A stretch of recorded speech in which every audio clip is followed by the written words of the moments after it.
El 6 de enero de 2026, a las 6 de la mañana hora de Ciudad del Cabo, 3 destructores chinos clase Type 52D cruzaron el Cabo de Buena Esperanza escoltados por 2 fragatas rusas clase Admiral Gorshkov. No venían solos. Detrás de ellos navegaban 4 buques de guerra iraníes, 2 fragatas indias clase Shivalik y un buque de abastecimiento brasileño que transportaba provisiones para 3 meses de operaciones continuas. Lo que estos 22 buques de guerra representan no es solo la mayor demostración de fuerza naval conjunta de los países BRICS en la historia, sino el nacimiento de una nueva arquitectura de seguridad marítima que excluye completamente a Estados Unidos y la OTAN del Océano Índico y las costas africanas. En los próximos 45 minutos les voy a revelar exactamente qué contiene el acuerdo de defensa naval firmado en secreto en Johannesburgo hace apenas 2 meses. ¿Qué le dijeron los almirantes chinos a sus contrapartes sudafricanas sobre la protección de rutas petroleras? ¿Por qué el Pentágono acaba de perder el control de las aguas más estratégicas del planeta? ¿Y cómo esta mega armada está diseñada específicamente para rescatar petroleros atacados por fuerzas occidentales? Bienvenidos, soy Richard Wolff. Y lo que van a escuchar hoy cambiará para siempre cómo entienden el equilibrio de poder naval global. Empecemos con lo que pasó hace exactamente 70 días.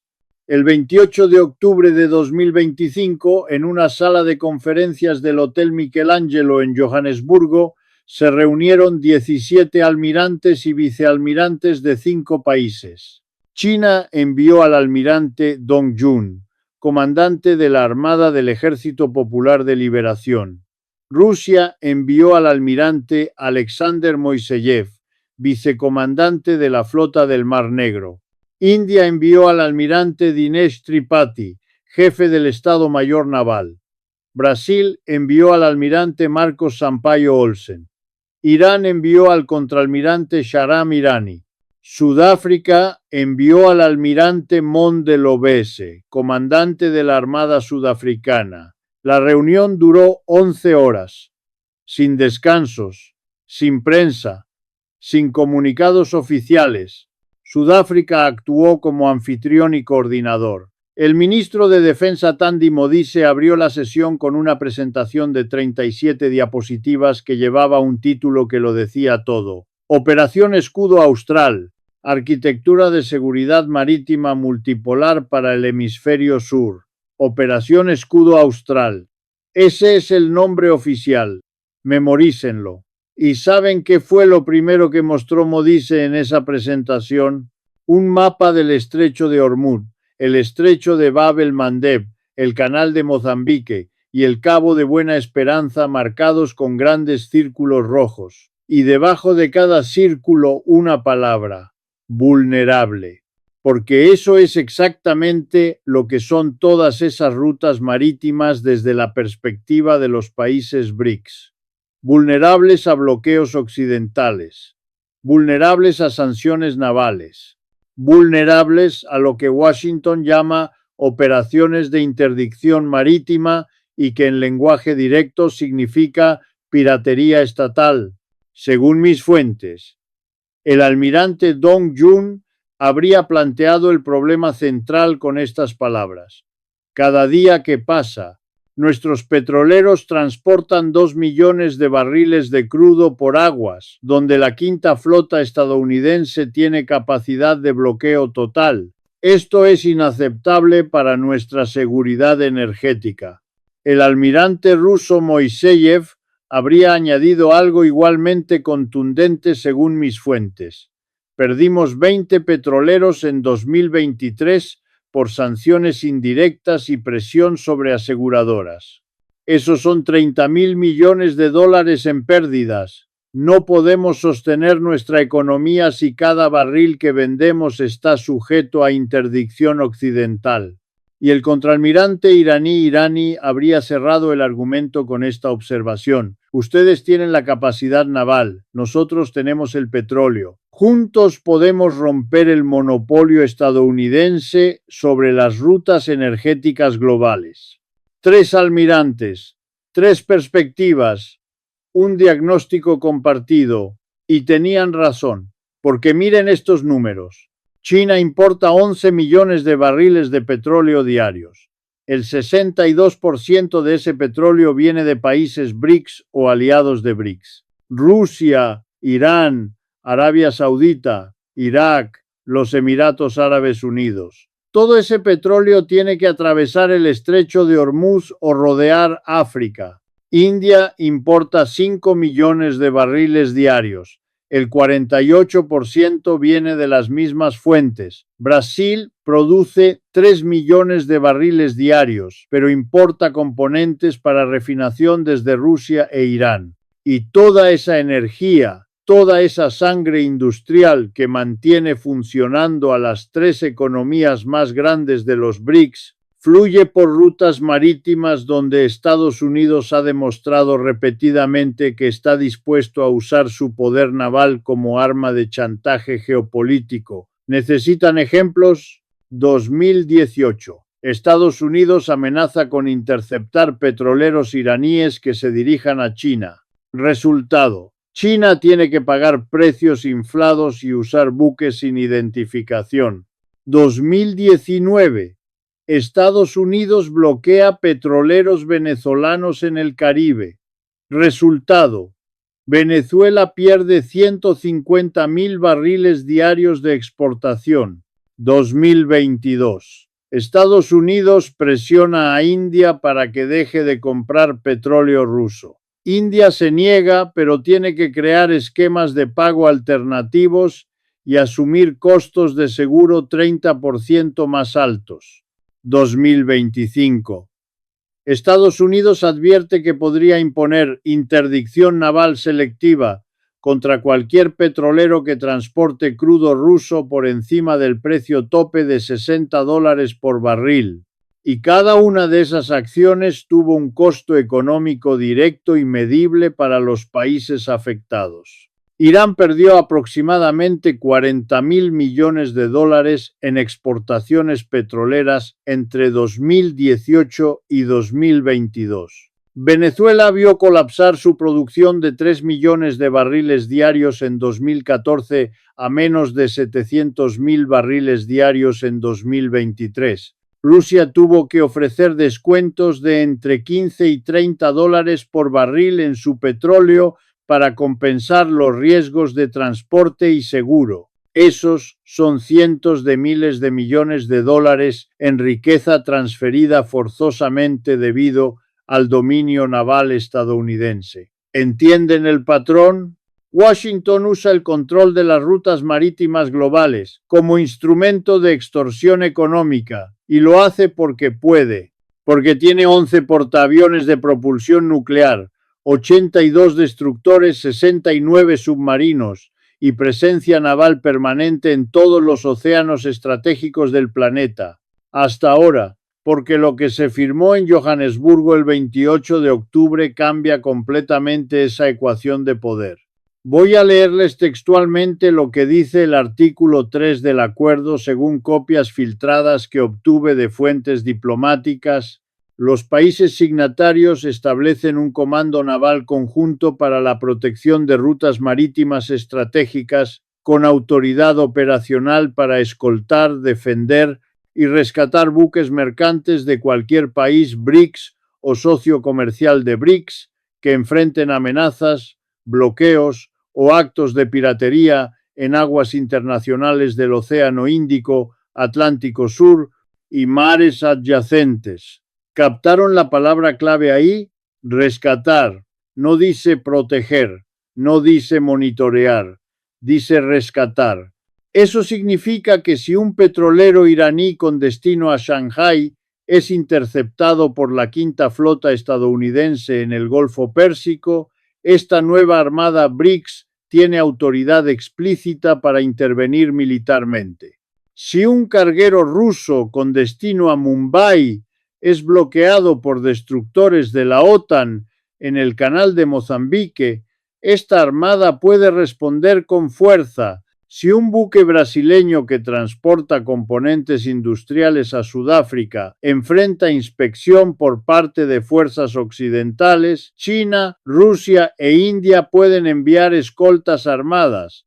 Es la doctrina de respuesta colectiva aplicada al dominio marítimo y es absolutamente revolucionaria. Pero esperen, porque lo que descubrí sobre cómo se financiará esta operación es aún más revelador. El artículo 7 del acuerdo establece un fondo de seguridad marítima BRICS con una capitalización inicial de 12.000 millones de dólares. China aporta 5.000 millones, Rusia 2.000 millones, India 2.000 millones, Brasil 1.500 millones, Irán 1.500 millones.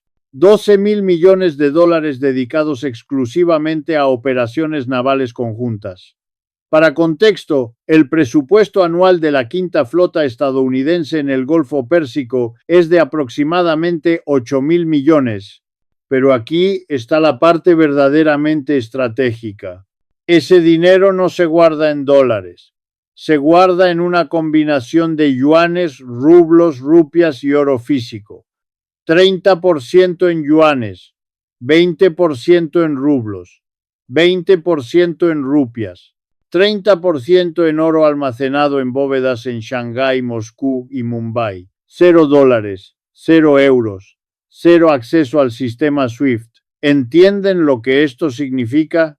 Significa que Estados Unidos no tiene absolutamente ninguna capacidad de congelar, sancionar o bloquear el financiamiento de esta armada. No puede hacer lo que hizo con los 300.000 millones de dólares rusos congelados después de la invasión de Ucrania. No puede presionar a bancos intermediarios. No puede usar el sistema financiero occidental como arma.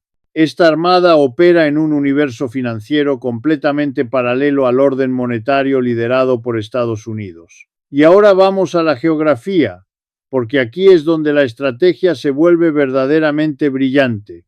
El 3 de noviembre de 2025, exactamente 6 días después de la reunión de Johannesburgo, Sudáfrica anunció que otorgaría acceso de puerto permanente a la Armada China en la base naval Simonstown, a 30 kilómetros al sur de Ciudad del Cabo. Simonstown.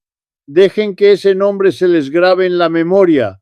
Es una de las bases navales más estratégicas del hemisferio sur. Tiene muelles de aguas profundas capaces de recibir portaaviones. Tiene instalaciones de reparación y mantenimiento de última generación. Tiene capacidad de almacenamiento de combustible para 6 meses de operaciones navales intensivas. Y está ubicada exactamente en el punto donde el Océano Atlántico se encuentra con el Océano Índico. Desde Simonstown, la Armada BRICS puede proyectar poder naval en ambas direcciones. Puede escoltar petroleros que vienen del Golfo Pérsico hacia el este. Puede proteger rutas comerciales hacia Brasil y Argentina hacia el oeste. Puede monitorear todo el tráfico marítimo que rodea África. Es el equivalente naval de lo que la base aérea de Djibouti representa para China en el Cuerno de África, pero 3 veces más grande y con capacidades mucho más avanzadas. Y Simonstown es solo el principio. Según documentos que obtuve de fuentes de inteligencia sudafricanas, el acuerdo incluye planes para expandir o modernizar otras 4 bases navales en la costa africana en los próximos 18 meses. Base 1, Puerto de Maputo, Mozambique. China financiará la expansión con 800 millones de dólares, capacidad para 6 destructores y 12 fragatas. Base 2, Puerto de Nacala, también en Mozambique. India financiará la modernización con 400 millones de dólares, capacidad para operaciones de submarinos. Base 3, Puerto de Walvis Bay, Namibia. Rusia financiará instalaciones de reparación y abastecimiento con 350 millones de dólares. Base 4. Puerto de Dar es Salaam, Tanzania. Financiamiento conjunto China-Brasil de 600 millones de dólares. 5 bases, costa este y costa oeste de África, separadas por distancias que permiten reabastecimiento continuo sin necesidad de regresar a puertos nacionales. Es una cadena de perlas naval africana y está diseñada específicamente para sostener operaciones de largo alcance en el Océano Índico y el Atlántico Sur de manera indefinida. Ahora déjenme explicarles por qué el Pentágono está en pánico absoluto por esto. El 22 de noviembre de 2025, el almirante Samuel Paparo, comandante del Comando Indo-Pacífico de Estados Unidos, testificó ante el Comité de Servicios Armados del Senado en una sesión clasificada. Partes de su testimonio fueron filtradas 3 días después a The Washington Post. Según esas filtraciones, Paparo habría dicho lo siguiente textualmente: hemos perdido la capacidad de garantizar libertad de navegación en el Océano Índico Occidental sin escalada militar directa con China. Léanlo de nuevo. Hemos perdido la capacidad. No dijo enfrentamos desafíos. No dijo necesitamos más recursos. Dijo hemos perdido la capacidad. Eso es una admisión de derrota estratégica. Y viene del comandante responsable de toda la postura militar estadounidense frente a China. ¿Y saben qué más dijo Paparo en ese testimonio? Que si Estados Unidos intentara interceptar un petrolero iraní escoltado por destructores chinos en el Golfo Pérsico hoy, las probabilidades de escalada a conflicto armado directo serían inaceptablemente altas. Sus palabras textuales según las filtraciones: inaceptablemente altas. Traducción: Washington ya no puede hacer lo que hacía rutinariamente hace 5 años. Ya no puede detener petroleros. Ya no puede imponer bloqueos navales selectivos. Ya no puede usar su poder naval como instrumento de chantaje económico sin arriesgarse a una guerra que no está preparado para pelear. El equilibrio de poder en los océanos acaba de cambiar, y cambió en cuestión de semanas. Pero aquí es donde la historia se pone verdaderamente interesante para el resto del mundo en desarrollo, porque lo que Sudáfrica negoció a cambio de dar acceso naval a los BRICS es un modelo que otros 20 países africanos están estudiando ahora mismo para replicar.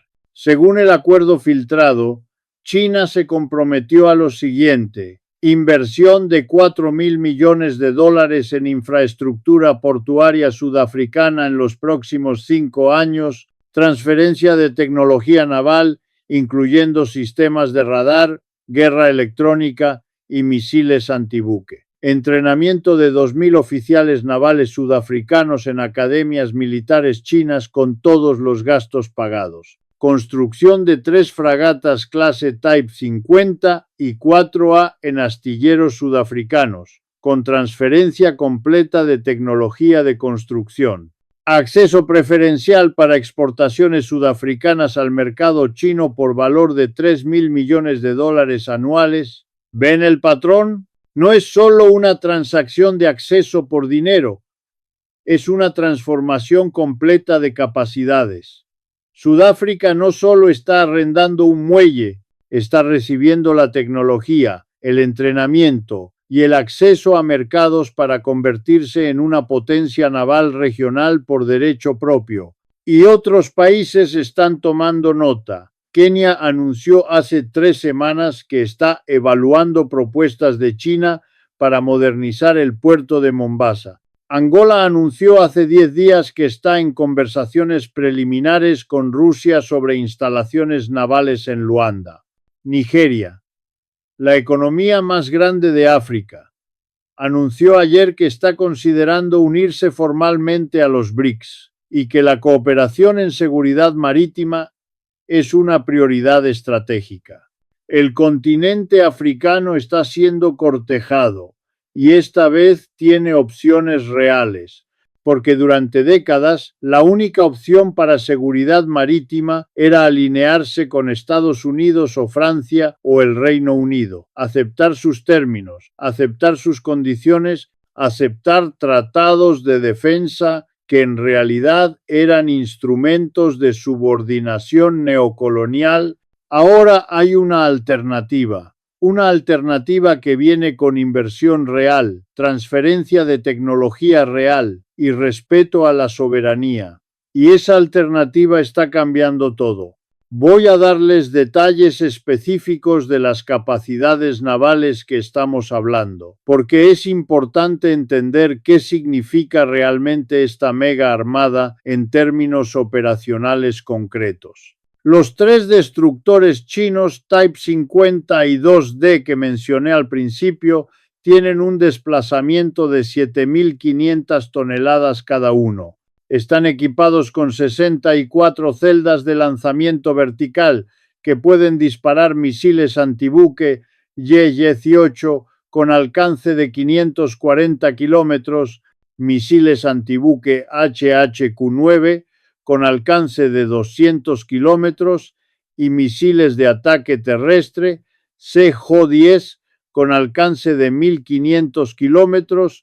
Cada destructor tiene capacidad para un helicóptero antisubmarino Harbins 9 y sistemas de radar de arreglo en fase activa que pueden rastrear simultáneamente hasta 100 objetivos a una distancia de 450 kilómetros. Las 2 fragatas rusas Admiral Gorshkov desplazan 5.400 toneladas cada una y están armadas con misiles de crucero Kalibr con alcance de 2.500 kilómetros, misiles antibuque Onyx con alcance de 800 kilómetros y sistemas de defensa aérea Redut. Los 4 buques iraníes incluyen 2 fragatas clase Mouj con misiles antibuque Nord de 200 kilómetros de alcance y 2 corbetas clase Hamaran con capacidades antisubmarinas avanzadas. Las 2 fragatas indias Shivalik desplazan 6.200 toneladas y están equipadas con misiles BrahMos supersónicos, misiles Barak de defensa aérea y torpedos antisubmarinos. ¿Por qué les doy todos estos detalles técnicos? Porque necesitan entender que no estamos hablando de barcos simbólicos. Estamos hablando de plataformas de combate de primer nivel, con capacidad real de negar acceso marítimo a cualquier fuerza naval, incluyendo a la Armada estadounidense, en un radio de hasta 1.000 kilómetros alrededor de sus posiciones. Eso significa que si esta flotilla se posiciona en el canal de Mozambique, puede controlar efectivamente todo el tráfico marítimo entre el Océano Índico y el Atlántico Sur. Si se posiciona cerca del Golfo Pérsico, puede escoltar petroleros iraníes sin que la quinta flota pueda interceptarlos sin riesgo de enfrentamiento directo. Si se despliega en el estrecho de Malaca, puede garantizar libre paso a buques chinos incluso si Estados Unidos intenta imponer un bloqueo. Es poder naval cinético, no simbólico. Permítanme ponerlo en contexto histórico, porque este momento tiene paralelos directos con eventos que marcaron el fin de imperios anteriores. 1956, la crisis de Suez, cuando Gran Bretaña y Francia intentaron mantener control sobre el canal de Suez y fracasaron porque Estados Unidos se opuso. Ese fue el momento en que quedó claro que el Imperio Británico había terminado como potencia global dominante. 1975, la caída de Saigón. Cuando Estados Unidos evacuó su embajada en helicóptero y Vietnam del Sur colapsó. Ese fue el momento en que quedó claro que había límites al poder militar estadounidense, incluso en su apogeo de Guerra Fría. 2021, la retirada de Afganistán. Cuando Estados Unidos abandonó Kabul después de 20 años y $2 billones gastados sin lograr estabilidad, y ahora 2026. La pérdida de dominio naval en el Océano Índico y las costas africanas. Este es otro momento bisagra, otro momento donde el poder imperial retrocede y el orden multipolar avanza. Y no es solo simbólico. Tiene consecuencias económicas masivas e inmediatas.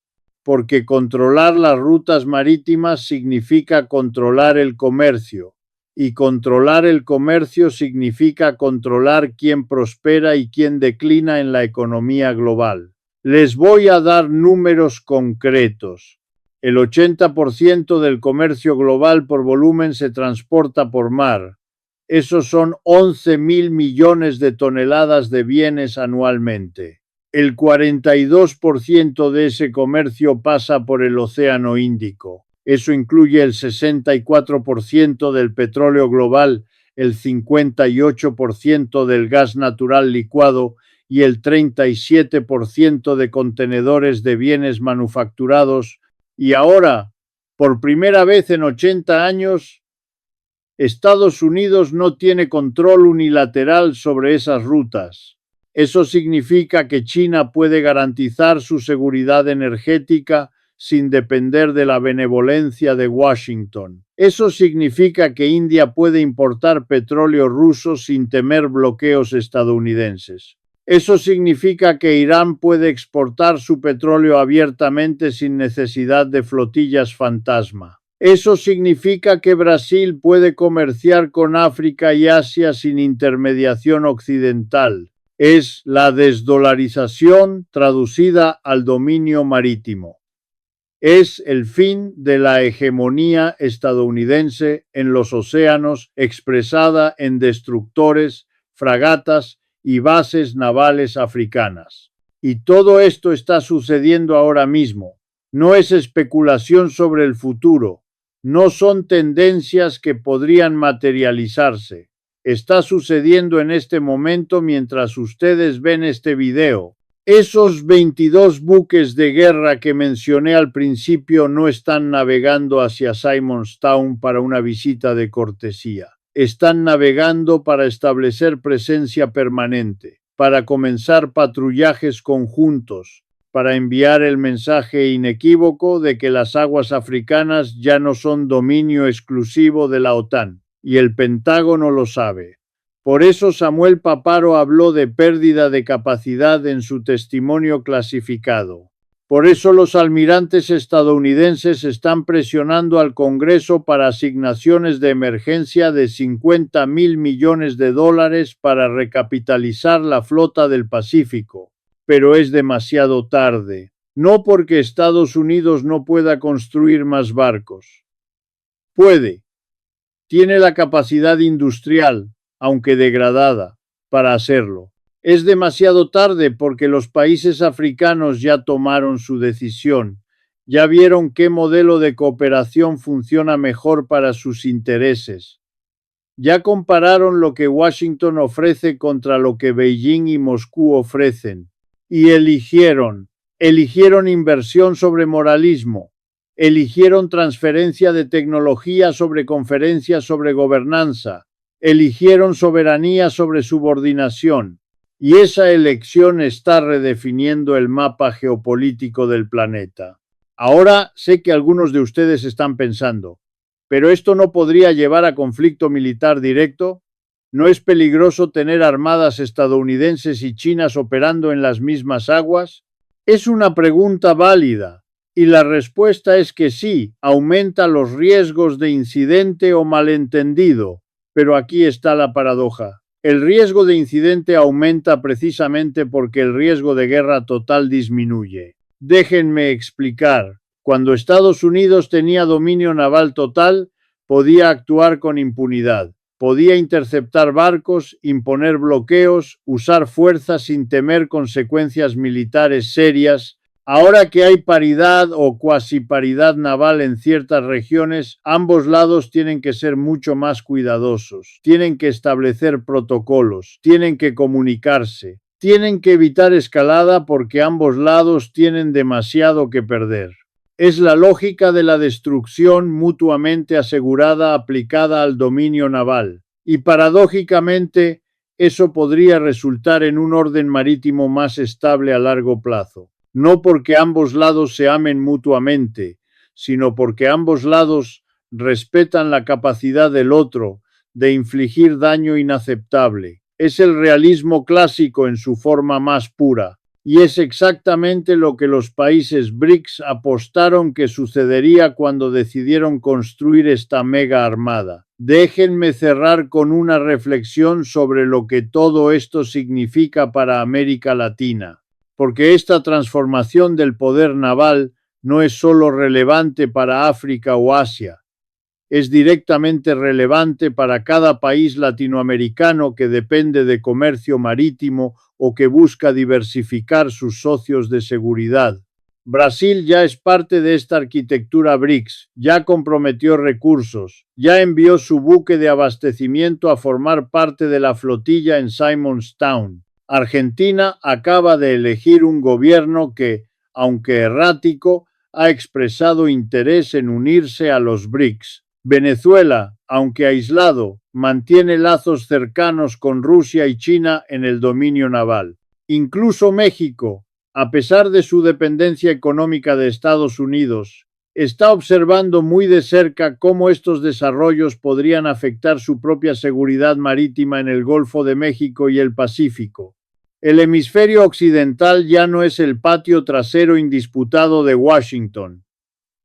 Ya no es un espacio donde Estados Unidos puede asumir aquiescencia automática a su voluntad. Es un espacio en disputa, en negociación, en transformación, y lo que está sucediendo en las costas de África hoy es un preludio de lo que podría suceder en las costas de América Latina mañana. Piénsenlo así. Si China puede establecer bases navales en Sudáfrica, Mozambique, Namibia y Tanzania con inversiones que totalizan más de 2.000 millones de dólares, ¿qué impide que haga lo mismo en Nicaragua, Venezuela o Cuba en el futuro cercano? Si Rusia puede enviar fragatas armadas con misiles Kalibr a patrullar permanentemente el Océano Índico, ¿qué impide que expanda esas patrullas al Caribe o al Golfo de México? Si Irán puede exportar libremente su petróleo bajo escolta naval BRICS, ¿qué impide que Venezuela haga lo mismo y recupere su producción petrolera a niveles de 2015? La respuesta es nada. Absolutamente nada, excepto decisiones políticas que aún no se han tomado. Y esas decisiones se están discutiendo ahora mismo en Caracas, Managua, La Habana y Buenos Aires. El orden unipolar en los océanos está terminando, no en una década, no en 5 años. Está terminando ahora. Y cada país en desarrollo, cada nación que alguna vez fue intimidada por la amenaza de bloqueo naval estadounidense, cada economía que depende de importaciones energéticas, está recalibrando sus opciones estratégicas en respuesta a esta nueva realidad. No parpadeen. Y si quieren entender cómo China está usando su iniciativa de la Franja y la Ruta para crear esta red de bases navales alrededor del mundo con inversiones de $1 billón, mientras Estados Unidos recorta su presupuesto de defensa, ese análisis está apareciendo aquí arriba.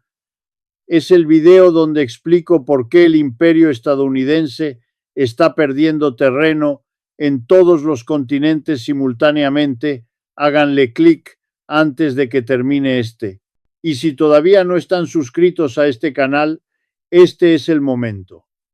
Cada semana analizamos lo que los medios tradicionales no se atreven a contarles. Dale al botón rojo. Nos vemos en el próximo análisis.